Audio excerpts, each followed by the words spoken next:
C'est dans le respect strict de la mesure de distanciation qu'impose le Covid-19 que les membres de la Task Force du ministère de la Santé et du secrétariat technique du comité multisectoriel de la riposte contre le coronavirus se sont retrouvés ce mardi 5 avril autour du président de la République, Félix Antoine Tshisekedi Tshilombo, pour une séance d'évaluation de cette pandémie en RDC.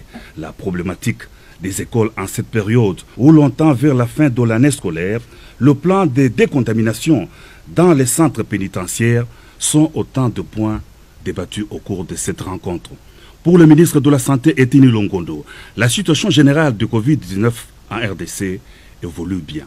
Nous avons eu comme constat que l'évolution de la riposte globalement va à bon train et que quelques pics qu'on a connus pendant la semaine passée, c'était plutôt lié au fait qu'il y a eu une contamination au niveau de la prison de Ndolo. Ce qu'on fait maintenant par rapport à ces pics qu'on a connus, nous sommes en train de travailler au niveau pas seulement de la prison de Ndolo, mais aussi de la prison de Makala. Nous allons continuer à imposer le geste barrière. Déjà là, par rapport à ceux qui étaient contaminés à la prison de Ndolo, nous les avons mis de côté, c'est-à-dire nous les avons isolés. On a dressé des tentes à la prison et on a aussi donné de lits. Et aujourd'hui aussi on va ajouter d'autres lits. Je crois que nous les avons isolés et aussi nous avons désinfecté le pavillon de cette prison-là pour que ceux qui sont sains ne puissent pas être contaminés. Donc c'est que nous allons demander aux prisonniers, il ne faut pas qu'ils insistent pour que leurs parents qui viennent avec de la nourriture entrent en contact physique avec eux, parce que c'est ce qui est dangereux. C'est-à-dire que les gens qui sont en dehors de la prison peuvent être contaminés parce que la maladie est en dehors de la prison. Et malheureusement, il y a eu des prisonniers qui se sont entêtés et qui ont joué pour que leurs parents puissent leur apporter la nourriture, ainsi de suite. C'est ce qui s'est passé. Mais nous sommes en train de prendre des dispositions pour que cela ne se répète pas.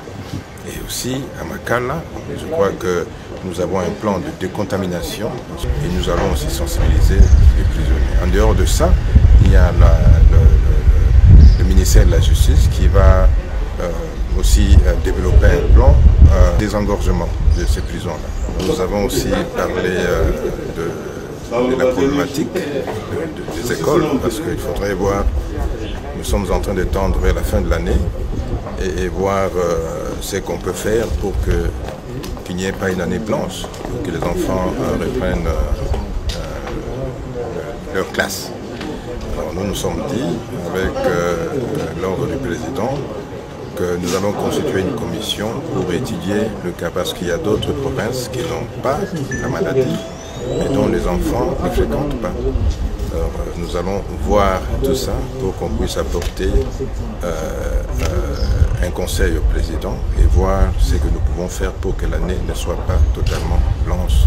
La population doit continuer à respecter scrupuleusement les mesures sanitaires en vue de se protéger contre le coronavirus, a insisté le ministre de la Santé publique. Quand on va, par exemple, à Ngaba, à Massina et partout ailleurs, on voit que la population vit comme si de rien n'était. Et pourtant, nous avons la maladie chez nous, déjà. Il y a des gens qui meurent, il y a des gens qui sont hospitalisés, il y a des gens qui sont contaminés, qui sont là. Et à la télé, à la radio, il y a des affiches pour sensibiliser la population, que la population sache que la maladie est bel et bien là.